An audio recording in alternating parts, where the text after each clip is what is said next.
Gopinath Mundeji's BJP, none of them today have any leadership position in the BJP in Maharashtra today, only and only because Mr. Fadnavis thought that he could create his own coterie in the BJP and destroy the leaders who have created the BJP in Maharashtra. And that is the problem. Having said that, there was also an interview right after 2022 in the government that he toppled, where he said, "Hum badla lene aaye hain." This whole vindictive feeling in him, that is the real problem, and that's driving him away from his own party cadre. What has he been able to achieve, Zaka, if you see in the past 2 years for the BJP in Maharashtra? Is the Speaker of the Legislative Assembly originally from the BJP? No, 2019 import. If you see in the cabinet today, 10 are from the Broken Sena, the Gaddar gang, the chief ministers from the Gaddar gang.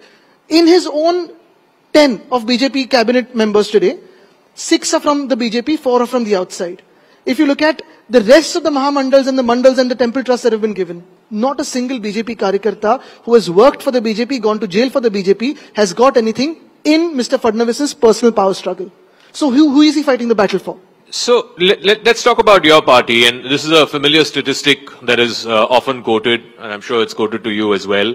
Of the Aghadi parties in the recent Lok Sabha, and I'm just going to list out the number of seats they fought and the number of seats they won. The NCP Sharad Pawar faction fought 10 seats, they won 8 at a strike rate of 80%. The Congress party fought 17 seats, won 13 at a strike rate of 76%. And the Shiv Sena UBT, your party, fought 21 seats but won only 9 at a strike rate of 42%. In fact, the Shinde Sena fought 15, won 7 at a strike rate of 46%. So what do you say to that? What about the strike rate of BJP? BJP's strike rate was 9 out of 28, which is 32%. But you're not fighting with the BJP, you're fighting with the Shinde Sena. No, I'm fighting with the BJP. Minde gang is not even my aim. You're not fighting with Mr. Shinde. Look, I mean, for that you need to have a certain level to fight with. That is not the aim. Minde gang was installed there because Mr. Minde was going to get arrested by the ED and he had to run away to the BJP, and the BJP thought, okay, what is the best possible case in Maharashtra? Let's install him as the CM to loot Maharashtra. And that is going on. My fight is with the BJP because the BJP is the one who compromises on its principles. BJP is the party that's broken other parties. BJP is the party that is, if you look at our country today, dividing India into religion versus religion, community versus community, caste versus caste, state versus state, and looting Maharashtra. And therefore, if you see in Maharashtra today, when we fought the Lok Sabha elections, we fought for the constitution, we fought for our democracy, we fought for Maharashtra. And while fighting that, our party, after having lost 40 MLAs to the BJP strap, our party, after having lost 12 MPs to the BJP strap, tons of leaders to the BJP strap, a lot of cooperators to the BJP strap, and with the BJP having ED, IT, CBI, police, even the election commission in its own pockets, we have won 9 seats. And the BJP, which claimed to be the world's largest party, having the maximum electoral bonds and all the funds in the world, are also at 9. And this is not a personal fight at all. This is not about numbers. I'll tell you why, Jaka. I will be happy if my allies do well, and this is the principle that my grandfathers followed, my fathers followed. Even if the BJP as our ally did well back then, we were very, very happy. Because of the BJP, we did not spread to other states. We held ourselves back. But you're saying the BJP stopped you from expanding your footprint? We did not go out because we didn't want to cut into our allies' votes. But in Maharashtra, if the Congress does well, if the NCP does well, we're happy, they are allies. We've campaigned for them. We will not compromise on our principles like the BJP does. And I'll give you a simple example of how the BJP compromises on the principles. A simple thing. In the past 2 months, we've seen many channels, we've seen many news anchors, we've seen many social media reports about Hindus in Bangladesh being attacked and facing atrocities. Now tell me, is this true or not?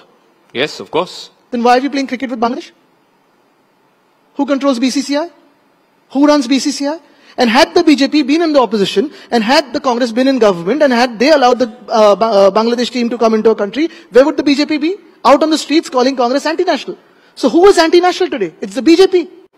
Okay, I want to come back to a point that you made, that you're happy for your allies. So are you saying that you'll also be happy if the future chief minister comes from one of your allies? I mean, if you have, like Sonakshi and Zaire, if you have me, Congress and NCP, you'll have as romantic as a vibe here as, you know, there was 5 minutes ago. Look, this is again, I said, not a personal fight. For us, of course, Uddhav Balasaab Thackeray is the man who has led Maharashtra into safer times from whatever we faced during COVID. He's the person who's given a loan waiver which has reached the farmers. He's the one who has actually ensured safety of women, safety of farmers. He's also looked at, you know, basically youth issues and brought in many industries during our time, during the MVS time. As compared to the past 2 years, what we are fighting against, all collectively, is the loot of Maharashtra. at the hands of the BJP and the Minde gang. That is what we're fighting against. This is not about the post. He also said a few weeks ago, if it's not about the post, why then did he say a few weeks ago, I think it was in August, that before the seats are declared, before the candidates are declared, the Aghadi should declare who the chief minister is. And he also said, don't declare me, but declare who the chief minister is. Did you hear the full statement? He said, if you have anyone, chalo, let's declare. If NCP has anyone, let's declare. But this is not about me or anyone else. This is about the alliance winning and forming government. That's what he had said. No, so are you worried that they're not declaring? No, we're in fact worried about what will happen to the Minde gang after losing. Mm-hmm. No, because this question... Who's the face? Because Mr. Amit Shah himself has said that if the UT wins, then Mr. Shinde will continue as chief minister. Is that an official statement? He has said it on record. Will it be plastered all over the city like they've plastered the hoardings right now? Because he had given us a promise like that. Then he's gone back on his promise. That is why I'm asking. I guess you'll have to ask him. We don't ask people who've gone back on their promises. No, but the reason I'm asking you this question, I think it's a legitimate question. The voters of Maharashtra need to know, if the Aghadi comes to power, who will be chief minister? I think the voters of Maharashtra are frustrated with the BJP looting our state. And they know who to vote for. They know the equation of the MVA, and they will vote for the MVA. Mr. Fadnavis made a contention that despite getting only 9 seats out of the 28 that they fought in the Lok Sabha, the BJP was still the single largest party by vote share. Oh yeah, but they wanted to go 400 par. So like that, they're single largest party only, but aage kya ho gaya? He also said the reason why the Aghadi did well is because you spread afwah, especially amongst the SC/ST community, the minorities, that if Mr. Modi comes with 400, he'll take away your reservation. That's why you won. And what else did he say? That's one part of what he said. I'll come to the rest in a bit. No, let's go on. But I want to know your response to that. I'm not here to respond to Mr. Fadnavis. I think the people of the state have responded to him and will respond to him very effectively in the coming elections. But the fact of the matter is, had the BJP come to power, not just bulldozer and encounter Raj, they would have changed the constitution and finished off democracy. I'll give you a simple example. The beginning of the finishing of democracy starts from Maharashtra. In the past 2 years, we have an illegal government, an unconstitutional government, sitting in Maharashtra as the regime that's controlling Maharashtra. More than 30 cities in Maharashtra today are due for elections for the past 2 years. They don't have the guts to hold elections in cities like Mumbai, Thane, Pune, Nashik, Nagpur, Solapur, Kolhapur, Vasai, Virar. A party that does not have the guts to go for university elections also is talking about democracy and constitution. And here we actually fought this battle for democracy of our country, the Constitution of India. But tell me this, I mean, you say unconstitutional. The matter went all the way up to the Supreme Court, and the Supreme Court said the government... Supreme Court is yet to give justice, and we are expecting justice over the next 30-40 years. 30-40 years? What do you mean 30-40 years? Okay, I don't know if you and I will be around for 30-40 years. Oh, we surely should be. Okay. Let me, because I want to come back to that question of... So after the Lok Sabha election, you also had the Legislative Council elections. And I asked Mr. Patole, who was here just before you, clearly cross-voting happened. So which means that you're still not sure about your own MLAs, your own people, because if the Mahayuti won 9 out of 11, their contention is that, even after the results... That was with the MLAs. But yes, the council elections that happened with the people directly, be it the teachers' constituency or be it the graduate constituency, we won it handsomely. Every election that's gone to the people, the MV has been winning unitedly. So you're saying it doesn't matter. Which is why the BJP is scared of elections. Which is why the BJP is not letting the Maharashtra regime to go for elections in cities. So along with the rest of the states that it was supposed to. But they're saying it was because of security for Jammu and Kashmir polls. No. I'm talking of the mayoral elections. The mayoral elections. This Maharashtra state elections is a different ballgame altogether. These guys are talking about one nation, one poll, and they cannot hold 2 states together. Okay. All of which they're going to lose. So let me come to some of the issues that are close to your heart, which is Mumbai-related issues. Is it not a fact that in the last 2.5 years, a government that you call unconstitutional has also overseen the opening of some major infrastructure projects, whether it is the Atal Setu, the Mumbai Trans-Harbour Link, now the Coastal Road, and I believe next month they're going to inaugurate the Aqua Line 3, the Metro Line 3, which you had opposed and said that the car shed needs to be moved out of RA. Aren't these important, significant Where do I start off from? projects? Which one do I start off from? Let's start with Atal Setu. Let's start with the Atal Setu, which is the MTHL, Mumbai Trans-Harbour Link. Uddhavji led the first, girder launching in January of 2020. That project was overseen by us as the MVA, and by the time our government was toppled, 82% of that work was done in our time. Now, They've rebranded it as Atal Setu. That's okay, that's fine. The Atal Setu was supposed to be inaugurated fully functional by October of 2023. When have they inaugurated it? January of 2024, just before elections. And that too because I tweeted to the Prime Minister 6 times saying, sir, please aaiye, ye log aapke liye ruke hue hai.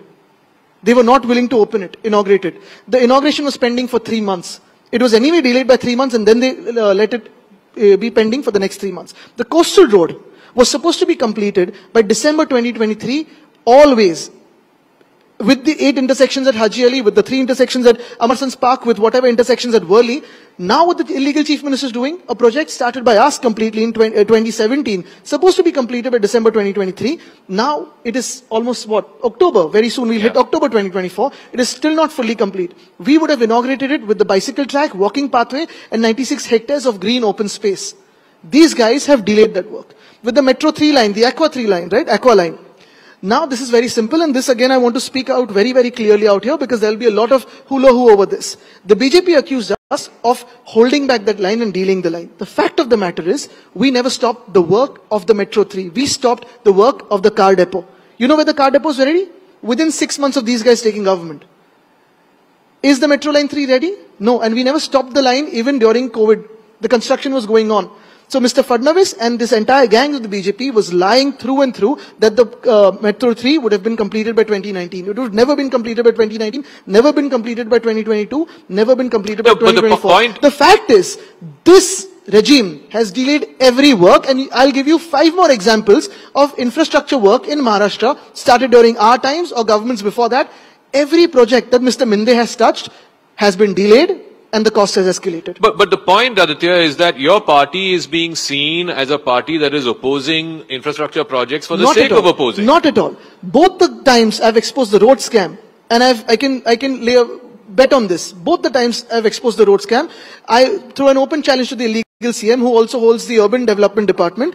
Let's look at a single road that has been completed by the BMC. Contractors have got the money, these guys have got the kickbacks possibly, but the roads have not been complete. Look at Mumbai today. Every road has been dug up. Why? This is not the way governments work. This is not the way a municipal corporation works. There has to be a system. It cannot be that contractor aake system chala raha hai. It shouldn't be that way. Worli-Shudi connector, which was complete 48% during our time, June 2022, is now 57% complete after 2.5 years of we leaving government. 9% work by this regime. Is this efficiency? Is this efficacy? No, but you haven't answered my question about, coming across as a party that is opposed to infrastructure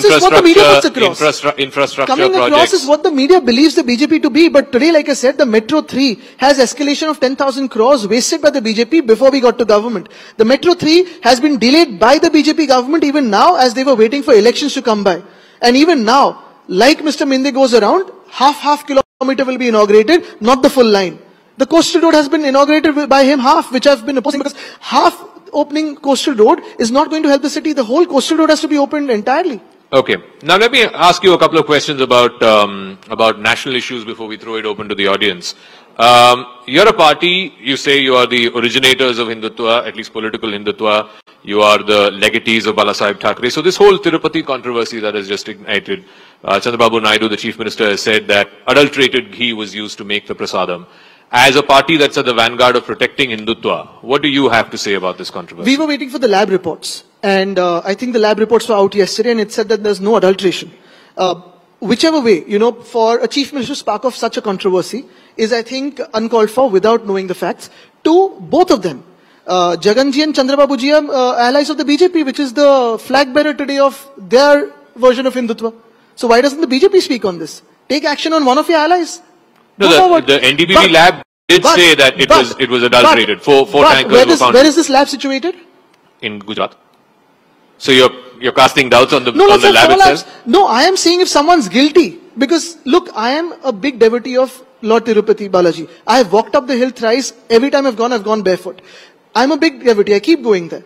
But the point is, if you're going to play around with my sentiments, at least show me the facts. And whoever, if I'm supposed to believe Chandrababuji, let him get it tested from 4 labs. Whoever's guilty, hang him in public. But if it is not, don't play around with my sentiments. Likewise, I would want to ask the BJP about Ayodhya. If they're the forebearers and the flag bearers of this whole new version of Hindutva they're talking about, and not our Hindutva, Why did they inaugurate a temple which was half ready? Why did they inaugurate a temple where the roof is leaking? What has happened to the land around the temple? Has it been given to the BJP trust and Mr. Lodha for creating commercial homes, or has it been given to car sevaks? What is happening with the Varanasi corridor? What is happening with my Pandharpur corridor? What is happening with Mumbai Devi corridor? The local BJP MLA there wants to remove all that Dagina Bazaar from there and create a corridor for himself. Why are you taking my temple lands? Why are you taking temple lands from our country, snatching it away from these temple trusts and taking it to your own trusts? So by that same token, would you also be for freeing up temple control from state control? Well, even in Maharashtra. There has to be a larger debate on this. Okay. My point is, today, yes, I am a very proud Hindu. And I have no shame in saying that, right? But today, what about the job situation? There must be so many Hindu kids, there must be so many Muslim kids, there must be so many Christian kids, so many Parsi kids who are wanting a job. Isn't the basic religion of every government to provide shelter and job to every citizen? That's supposed to be the basic religion of every government. Instead of creating rifts in the society, provide for jobs, provide for employment opportunities. No, so you're willing to engage in this debate about freeing up state control of temples? From the BJP. No, but state control, I mean, if you come to power, you will still control it, right? Let's go to Varanasi. I'll tell you what, so many pujaris there have told me while roaming around Varanasi that old temples were broken down. Century-old temples were broken down for the corridor, which is why the result of Varanasi has come out as it has come out. Okay, let's open this up. Let's have some audience questions for Aditya Thackeray, please. If someone can pass a mic around, then we can get a couple of quick questions in, please. Hello, Mr. Thackeray. Good evening. Just a small question that, whichever the party comes in Mumbai or Maharashtra, we don't understand one basic reason why we don't have the similar infrastructure what we see on the north, especially in Delhi side. Right? Metro 1, Metro 2, Metro 3, we have seen the journey of last 1.5 decade.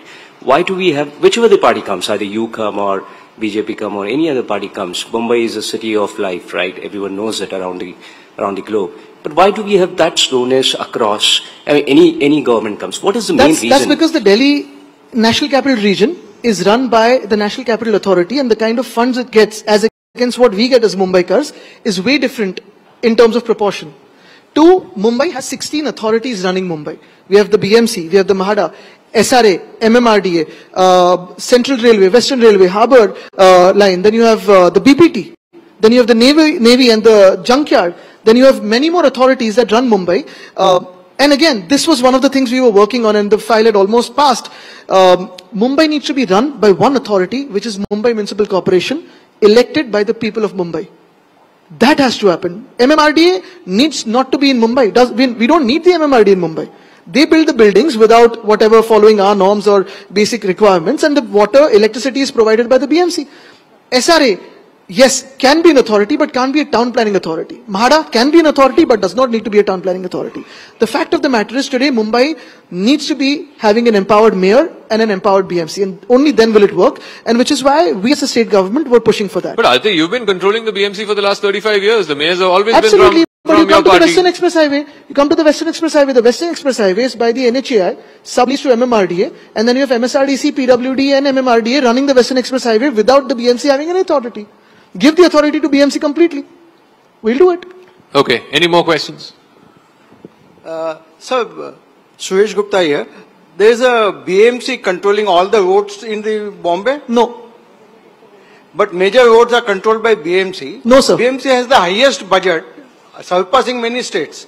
Still, we are not being able to provide a good road. Not all roads are controlled by the BMC, and which is why I've been saying this, that all roads and the entire town has to be under the BMC. Having said that, the BMC that we brought from 600 crores of deficit in 1997 to 92,000 crores of surplus by 2022, now by the BJP, it has been looted and taken to 2 lakh crores of committed liability. From this month onwards, it will be difficult for the BMC to pay the salaries to its employees. All right, more questions in the back if we can have a show of hands. Someone who wants to ask a question, yeah. Yeah, this is Satish Dandekaukar here. I just wanted to ask you, a lot of financial companies are now being shifted to the gift city. I have not seen anybody opposing it, even from the opposition. I don't know why. When they are trying to make a train with 2 hours between Bombay and Ahmedabad, why not have a 1 hour somewhere near Khopoli or Pune, a financial Sir, I've hub. written 3 or 4 letters to our finance minister. Thankfully, I haven't had the opportunity to apologize to her. But she'll make me apologize one day probably. So, as is a habit. But 3 or 4 letters I've written to the finance minister, and I've been saying this constantly. The International Financial Services Center that was given by the UPA, Manmohan Singh government to Mumbai, was taken away from Mumbai by the BJP to Gift City. Now, we're not against Gift City. Let them have their share of Gift City.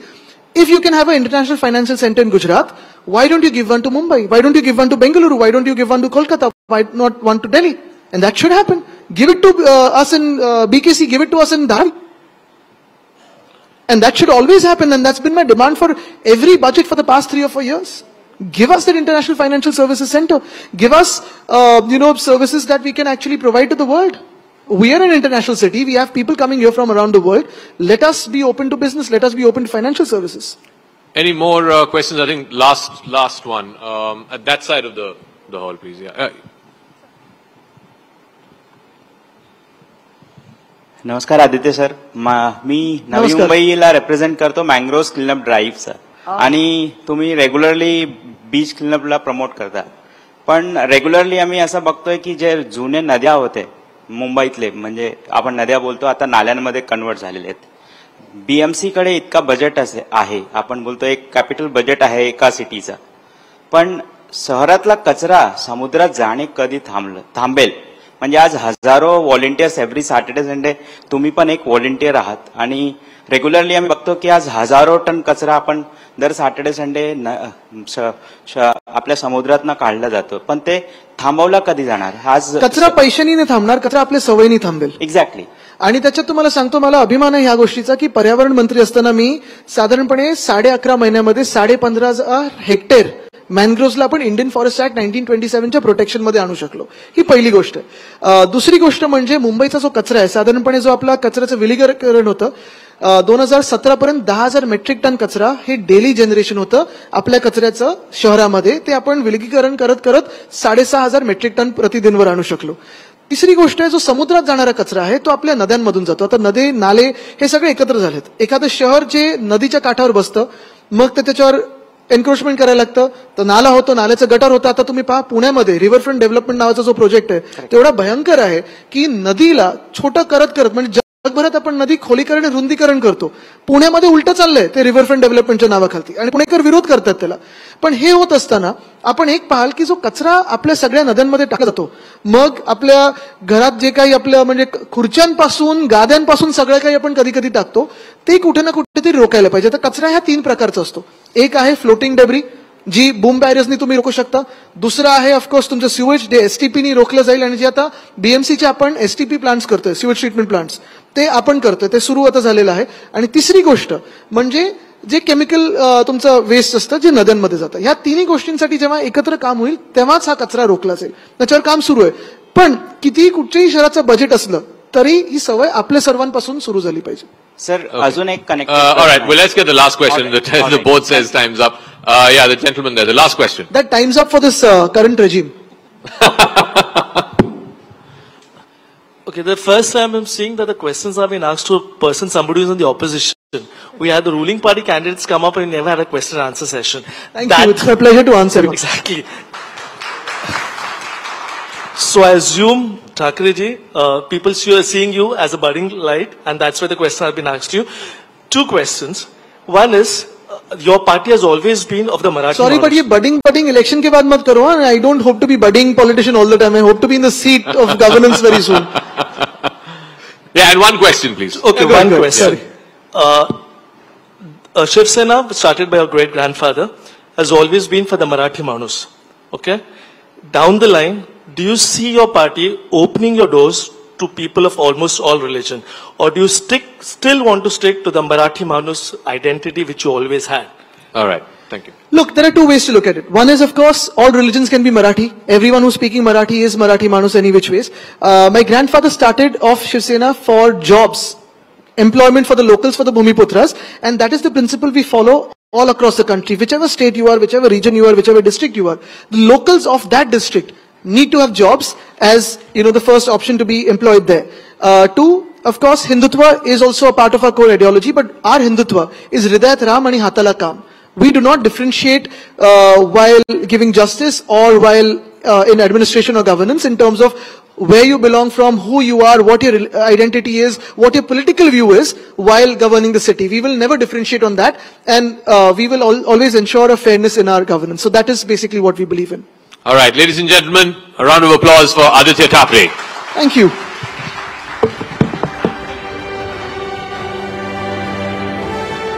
Thank you, Mr. Thackeray. Thank you, Zaka. Moving on, the political question doesn't end with who is the real Shiv Sena. There is another legacy war on the Maha-political theatre, and that is who is the real NCP. The tussle for control is within the family, and in this case, but is this Pawar play the Maha-binding factor? Let us take this question to the NCP SP Working President in Baramati, MP Supriya Sule, and may I request Zaka to get back on stage for that, please. Hi.